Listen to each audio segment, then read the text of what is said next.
So you are welcome, Victor. Victor is one of our global partners. He is a quite experienced guy in the life science and health sector. He's also an innovation manager and a leader in a cluster and an entire ecosystem around Netherlands. He also did some jobs in Germany, United States, Austria. So you are welcome, Victor. Let's talk about this upcoming new normal after Mhm. the coronavirus. Yeah, it's exciting times. And we discussed it earlier, Tiago, and quite some interesting conversations and questions you posed to me. And as I was contemplating on some of the issues that you touched on, for instance, how the big picture is going to be, I'm I'm seeing a lot of here in the Netherlands. The changes are quite big, so to speak. There's report on how walking is up, traffic is down, traffic jams are down, and this is all on a general societal level. But I'm rather positive on the changes that we see on a societal level, and I'm really hoping that that will also be some sort of a new normal. In a broader picture, you could say, is this or how is this neoliberal system still sustainable? Can we keep on growing industries like aircrafts and logistics, et cetera, and those are really tough questions.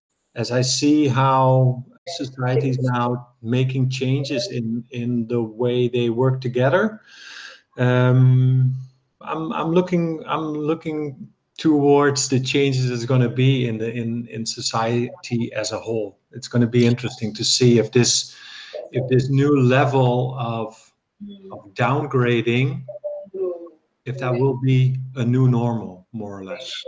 Moreover, you are in the deep context of the health sector, speaking with a lot of hospitals and pharmaceutical companies. So, what could you bring to us in this perspective of the whole pandemic and health system and healthcare issues we have now? hmm Um, what I see and what I hear, I'm in close contact with people in education as well as in healthcare, and they're going through really systemic change. I mean, as I never really understood the term of a burning platform, but now I do. And I see corny phrases. We use them like under pressure, everything becomes liquid, we say in the Netherlands. I don't know if it's the right English translation, but I think you catch my drift. And now I see these systemic changes in healthcare and education where online and digital seems to be the new normal. So talking about telemedicine and digital solutions, let's focus on healthcare for change.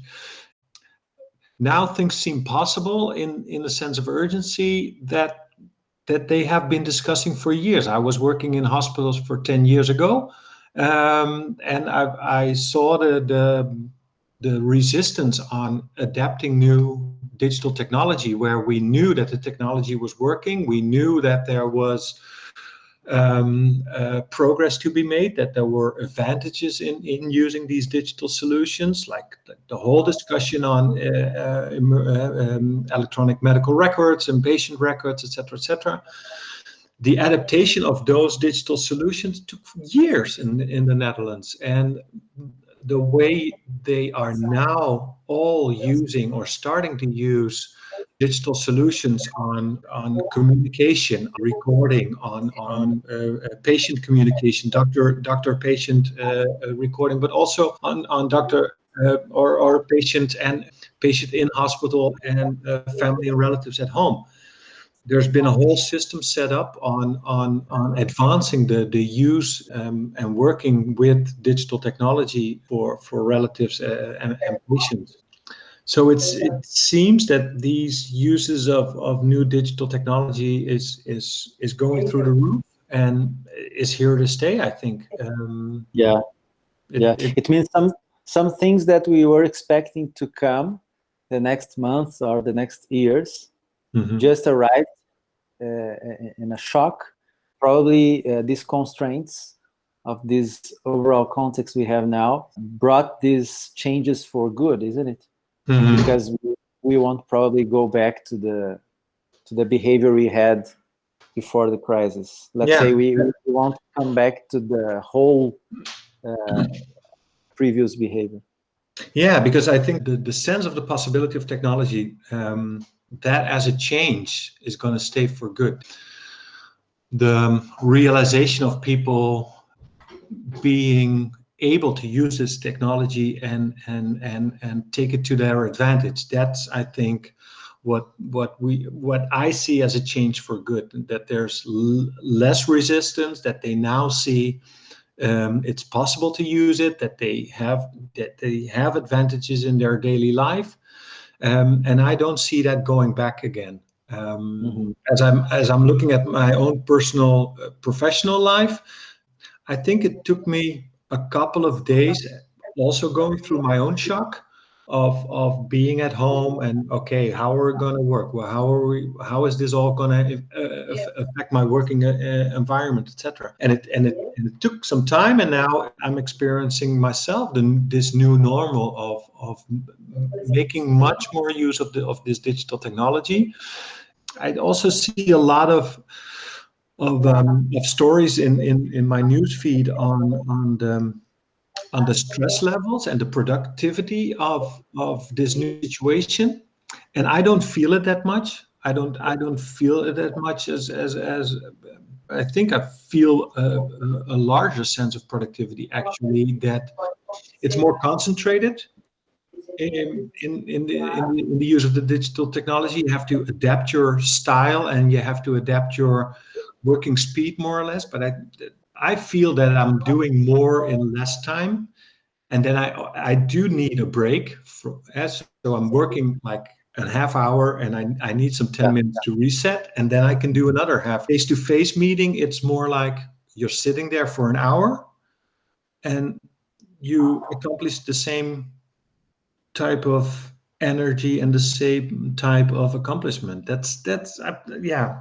it feels like that for me. Yeah, we will need probably to learn a whole different lifestyle around this new way of working. Probably. Let me ask you. You were talking about the technology and the adoption of these new technologies. But how about the management teams? How well are managers and executives and leaders prepared in organizations for these new technologies that now arrived and there's no option at all? It's a bit difficult for me to assess the situation now, because I'm obviously I'm not in the organization itself to talk to the managers and see how the teams are reacting. But reading several articles around it, I see how they are changing to different team settings, in a sense that managers are now looking at a more, let's call it a more agile way of building their teams, and also building teams around different challenges. So they're making more versatile teams than before, where teams were coming from a department on, let's say, financials, and they were working on a financial problem. And now I'm reading articles where they say, okay, let's do something on the resilience of our company, and it's not going to be a financial team, but it's going to be a multidisciplinary team with some key people around resilience. And this is going to be a virtual team focusing on a specific task, and it seems to me like a new organizational scheme of setting up also maybe more short span of attention, working on a specific problem.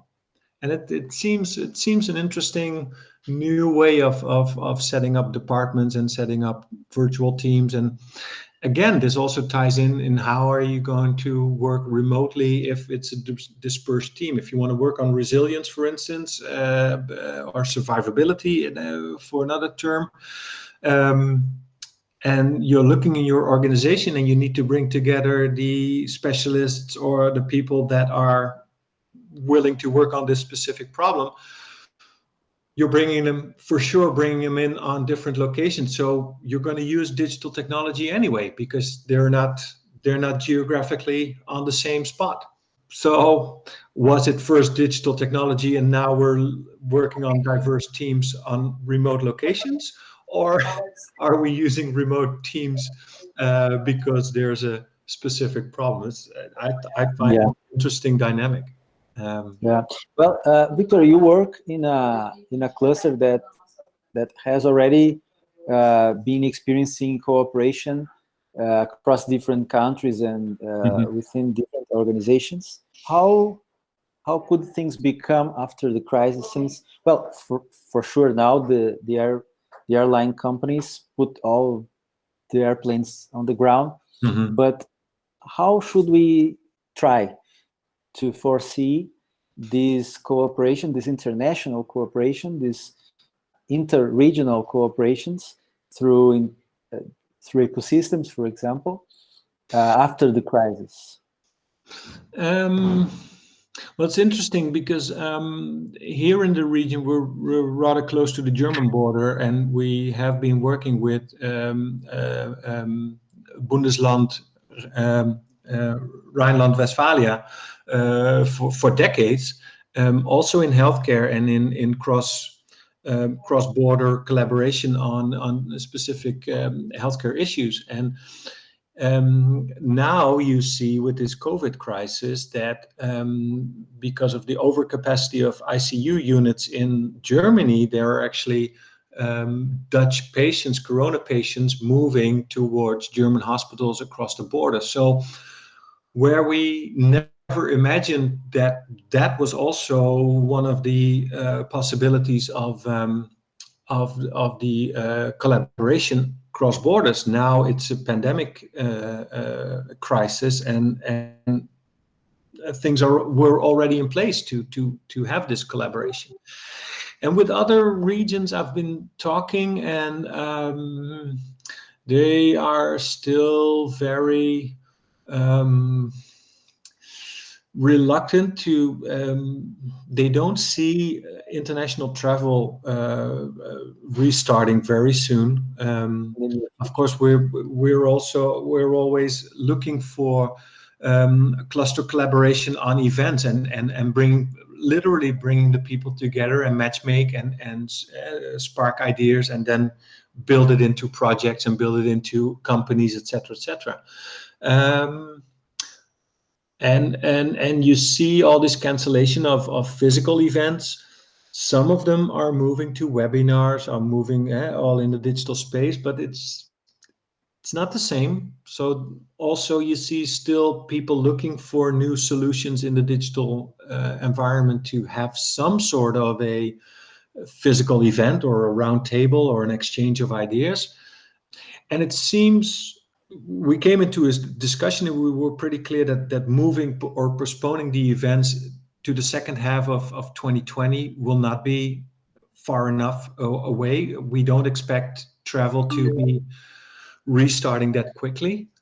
So where we are now in some phase of using this digital technology and exchange video communication as much as possible to exchange the ideas, I think it needs to go to a next level, to another level, where we also are using much more of a digital collaboration in Word, in exchange of writing documentations together, in presenting together, in exchanging knowledge together through webinars, etc., etc. And I have seen some pretty interesting, really active collaborations in webinars and bringing people together, and there's a lot of creativity out there of how people are trying to find new solutions.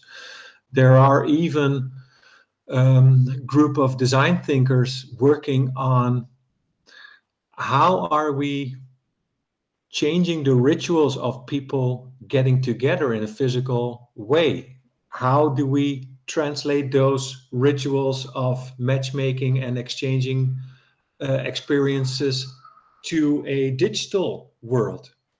There's a whole. I'm doing Wednesday webinars with this group of people, trying to figure out how are we going to facilitate in a digital sense, and how can we take the physical icebreakers, for instance. If you're doing a workshop, how are you going to translate that into a digital format if we're not allowed to travel for the next couple of months? Yeah, So that's an interesting, also an yeah. interesting change in how we need to work together. But for example, of course, in one hand, we can improve our way to work and do things online. Mm-hmm. But on the other hand, there are logistics of goods and the supply chain Mm-hmm. that we shall think about it afterwards. And so it's something that worries me a little bit. How are things being discussed now in the European Union about borders and about the exchange of goods and the international trade, not only into the That discussion I didn't engage yet so much on the physical side of borders and crossing borders and exchanging of the material world and how that's going to change. Um, but I can imagine that to some extent like we're seeing this systemic shift of using the digital technology in healthcare and education, that maybe we have been to some extent thinking about, okay, how is this drone technology is going to work on delivering the packages, and we laughed a little bit about, oh, somebody's going to bring that package through the air, and it seemed so far off, and now maybe it's becoming a much faster reality than we imagined 2 months ago, even a month ago. I mean, yeah, the change of the pace of the change has been so fast. There's one example in Holland on a Dutch startup using a very well-known example of bringing two platforms together. The need for working space now, as people look for new working space where they cannot work at home, and okay, how are you going to do that? And the fact that nobody's going to a hotel anymore. So there's this startup now is scouting the internet for empty hotel rooms and bringing it on a platform. I want to rent an office space for a day, for a week, for a month. It's hygienic because hotels are clean already. Most of the times, the surrounding services are there. There's food, there's beverage, etc., etc. It can all be delivered on a small space. Who would have imagined this idea 6 weeks yeah, ago? yeah. Nobody. Well, let's take this opportunity to speak a little bit about venture capital and startups, because I know you are used to mentor some health techs, aren't you? Mhm.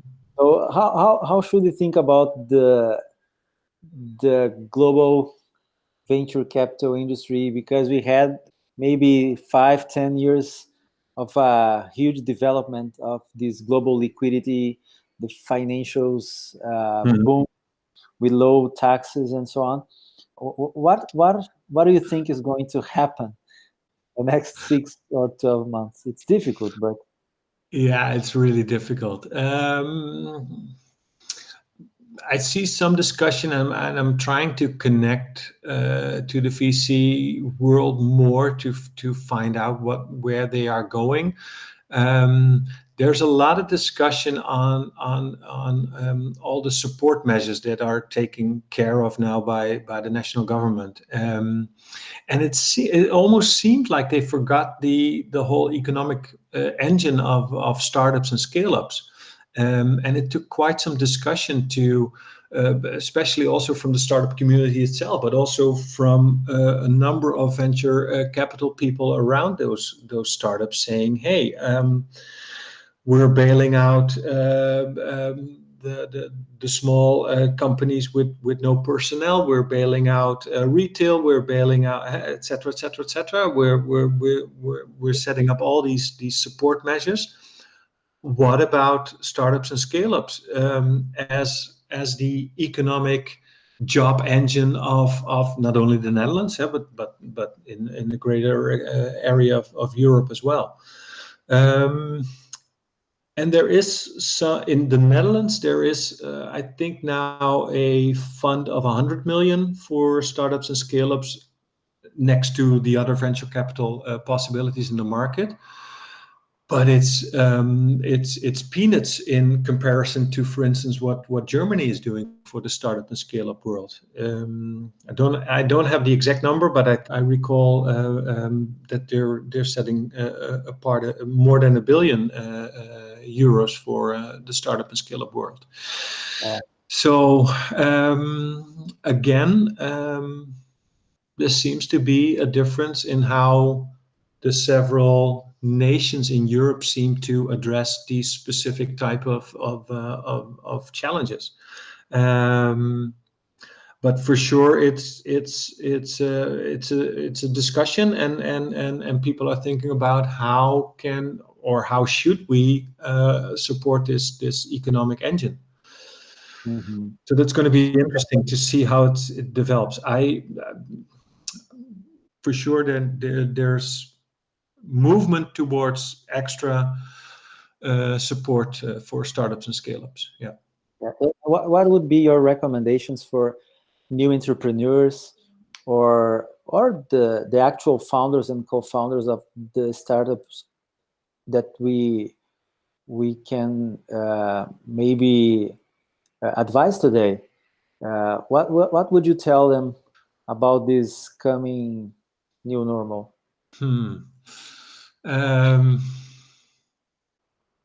I think for once and for all, I think it's proven now that change is a constant. That change is going on a rapid pace. It's always more. It's always coming quicker than you expect, and maybe some people are very well trained in seeing the weak signals that we discussed earlier. But I think taking this example, I think nobody saw it coming. Yeah, maybe as some now say, okay, Bill Gates had this speech in 2015 on a pandemic, and we're seeing this, and I'm pretty sure that you can say, okay, this was not the first pandemic, and it will certainly not be the last. So I think again, it's proven that change is constant, change is more and more rapid, and resilience, or being prepared, or trying to prepare for scenarios that you have not thought about before, are really essential. So you cannot prepare for everything, but I think you can prepare for different scenarios. And these scenarios, this thinking in what could happen, what if a pandemic strikes, what if a financial crisis comes, what if there is a tidal wave, what if there is a earthquake, etc., etc. These type of natural disasters, be it a natural disaster or be it an economic disaster or whatever, I think it's again this COVID proves again that you cannot foresee anything, but you can think about, at least to some extent, you can work out these scenarios, and it needs to be much more a repetitive thinking exercise on, okay, what if? That's a really powerful question. If you ask yourself on a regular basis, what if blah blah blah, what if because this focuses you on thinking about what could happen next, and nobody knows. But if you're just taking a wild guess, this what if question pushes you to thinking in solutions and possible scenarios and Yeah, possibilities. And from yeah. there, you can work on whatever you need to do, on partnerships, on companies that you would like to work with, on your supply chain, on your backup of the supply chain, an alternative for logistics, etc., etc. From there Yeah, on, you can work out different sets and yeah. different. Well, we do have some scenarios mapping tools, but you remind me about the story on the oil crisis on the 70s, Mhm. when Royal Dutch Shell could not realize what was going to happen, but since they were well trained in these scenarios, in this prospecting the future exercise, they could train themselves in order to become more flexible Mhm. and could react and respond to the crisis in a way much better than the other competitors. Mhm. Uh, for sure, we don't do the same scenario playing. Our method is more agile, let's say. Mhm. Uh, I do agree with you. It's some kind of priority for a strategist nowadays. Since we are living uncertain uh, world, how to prepare for uncertainty? Mhm. Well, you've got to train yourself to have the proper attitude. Mhm. And so the strategists nowadays, the modern strategists, have got to develop different skills. So we can't see 10, 20 years ahead, but we can assume the responsibility to drive ourselves in a more versatile way in dealing with the whole economy, markets, and ecosystems. Mhm. Yeah. Yeah, I think strategy tools, not only as the frameworks we have, the toolkits we have, Mhm. but especially speaking about the global alliance of strategists that we represent. Yeah. This sharing, this cooperation, this collaboration, this constant communication, trying to figure out the better ways for our clients, for our organizations, and asking this kind of question: what if? What if? What if? Setting these scenarios planning mindset. I Mhm. think this is something quite up to date, and maybe this is very important issues for the entrepreneurs and the executives and incumbents as well. Yeah. Yeah, Uh, I think that is the power of the international group that we have now, that we can share these different views, we can share different experience, we can talk about different knowledge on different theories, on different success stories, etc., and this all helps in bringing this body of knowledge together on how things are going. And again, I think nobody has all the answers, but together we have a lot of answers, I think. Idea. that I love to listen from Chris, and I love to speak it as well to my Mhm. clients every time I can. That the modern strategist is not the one who can give the right answers, because, as you just said, nobody has these answers. But the skilled strategist nowadays must be the one who can handle the right questions. And there is an art there, to because it's not just to throw questions away. You've Mhm. got to have a deep reflection in most complex issues to be able to push executives and business leaders in order to map the opportunities and the threats that we can see ahead. Yeah, yeah. And to let's come to this closing, asking you, Victor, to say some words. What would you say to European leaders, to European business leaders, firstly, and then afterwards I would like to listen from you some words, some message for Brazilian business leaders as well.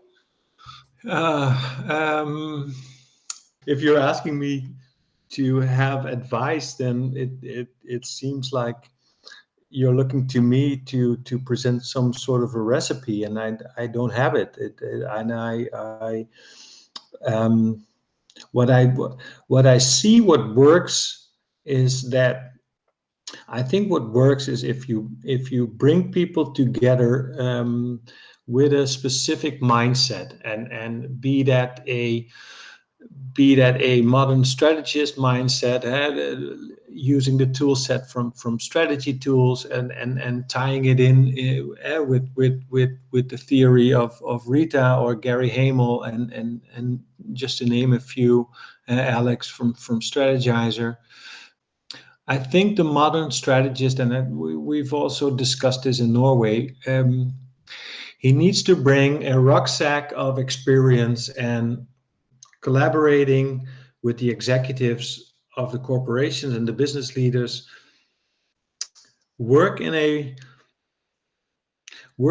partnership on the specific problem at hand, and that requires a certain attitude of questioning, of not being afraid to ask, maybe not a blunt question, but asking the honest question, and keep going, not stopping after one or two answers from this business leader, because it's the pitfall of the questioning, or the talks between consultants and strategy leaders, or business leaders, is perhaps that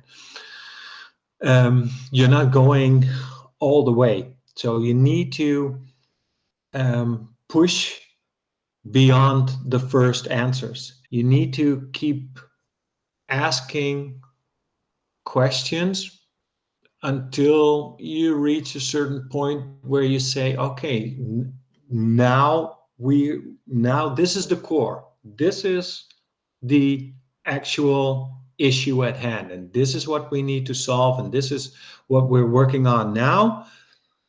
Tomorrow it will be another core issue, and the day after tomorrow it can be another core issue related to the changing world, relating to changing partnerships, relating to different political systems, economical agendas, etc., etc. But I think business leaders it would be wise for business leaders also to look into this probing sense of questioning, and also have a kind of a reflection on themselves. Okay, I'm steering this department. I'm the team. I'm the people manager for my team, etc., etc. I'm looking at the books. I'm talking to the financial guy, and looking at the outside world. I see all these new things coming at me, and I need to make some sense of it on how we're moving this company forward. And this is where strategy tools comes in, and this is where the whole global partnership comes in, where if there is such a question and if there's such an opportunity, we can bring in different points of view, and we can bring in different expertise and experience in trying to solve this specific question. Yeah, because the worthiest insight, the worthiest strategic insight, perhaps may only come through team working, and in order to foster these conversations, to develop this strategic dialogue Mhm. with the group, we need to continuously improve our team working skills, isn't it? I know that you are quite experienced in design thinking workshops as well. Mhm. Uh, I can see, Victor, that nevertheless, many people speak about this kind of thing nowadays. It's kind of a hype and a trend to talk about it. But I'm not sure that we already are able. I mean, our management teams, our executives. I think that most of us aren't still able to develop this team working in the proper way and enable conversations in a very open environment. It's difficult, isn't it? Yeah, that's why I'm calling myself strategy designer now. Uh, no, it's true. I mean, I came across this area of strategy design or design thinking in the 2010, 2028, 29, 2010, I don't know. So a good 10 years, 12 years ago. And it did go through a kind of a hype cycle.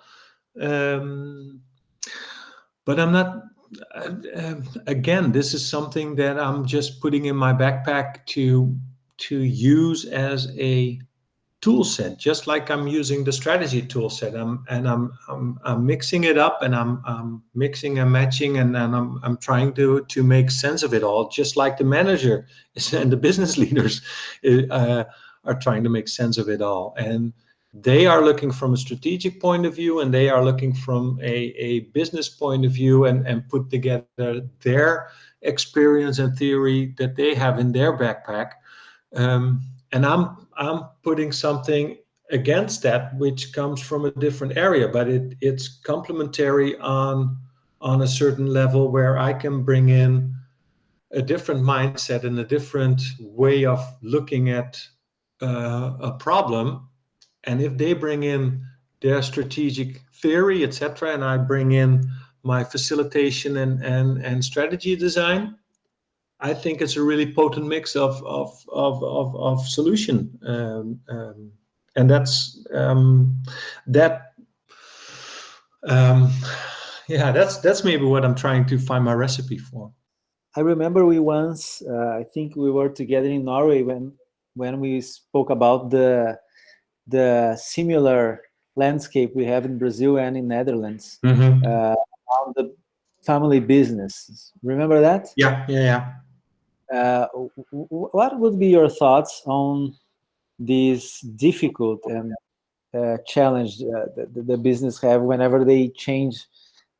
They have a changing generation in command.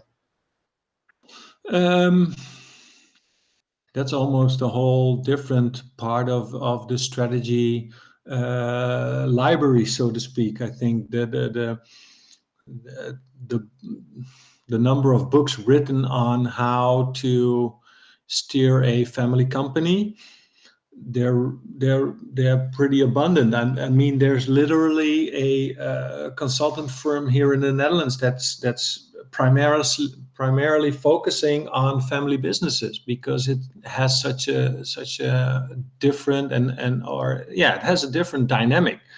Yeah, maybe in the family business, you tend to see a little more out in the open the conflict between generations, where maybe in a corporate world they're talking about generation X and Y and blah blah blah, and how they are moving into the workplace, and bringing in these tools, and the whole discussion on bring your own mobile devices, etc., etc. That was a shock to the IT department, where they said, yeah, but we're doing business with IBM, and they give us the cluster and the servers, and this is the stuff that we're working with. And then these new guys came in, and they had mobile phones and iPads and blah blah blah. I said, yeah, I'm not working with a desktop station. And maybe in a family business, that's even a little more out there, where the younger generation has different strategic values, has different ideas on how a corporation works in a society. I can think up a million things. Perhaps this actual crisis can also shock or shake the mindset of the most old style or the old mindset guys. Isn't it possible to have a kind of a shake in the business owners that haven't had yet the turn and realizing that the world is really changing? Yeah, for sure. I mean, but I think in these type of radical changes, I think it's for any corporation, be it a family-owned business or just a large corporation, that the ones that have had some sense of change or constant change and new normal, etc., those are the ones that I think are best equipped to handle these systemic changes. And if you're not reading the newspaper, if you're not on the internet, if you're not watching the news, or if you're not intrinsically interested in what's out there, in what's happening out there, then for sure you're not functioning as a human, but you're also not functioning as a manager, or your corporate is not sustainable. I mean, you have to look outside to see what's happening, and now more than ever. And if you haven't done it before COVID, I think you won't be there after COVID. And I think that's for any corporation, and that's for any family or family owned or not, and that's to a certain extent true for Brazil, and for sure also valid for Europe and for the Netherlands. Okay. Have you ever come to Brazil? No. No? Wow. So let's give a message for Brazilian leaders from the Netherlands. What would you tell us? A final message for this interview. For final message for Brazilian leaders, I haven't told you yet, but I did mention the connection with the office in Belo Horizonte. So it might very well be we are looking into how Brazilian, in this sense, IT companies and Dutch IT companies can work together in either healthcare projects or in new upcoming technologies. And that looks very promising. So I think for sure it's going to be really interesting if we could get some sort of a connection, be it first digitally, remotely, working together, exchanging knowledge and exchanging experience on this IT field and collaboration. That would be interesting. And all in all, if we can build that into working together with you in Brazil with strategy tools and setting up different type of workshops, all the more interesting to pursue Cool. that ambition. Yeah, for sure. Cool, really nice. Well, count on me, and let's work together. We'll keep working towards it. No problem. Yeah. Okay. Well, nice, my friend. Thanks a lot. You're welcome.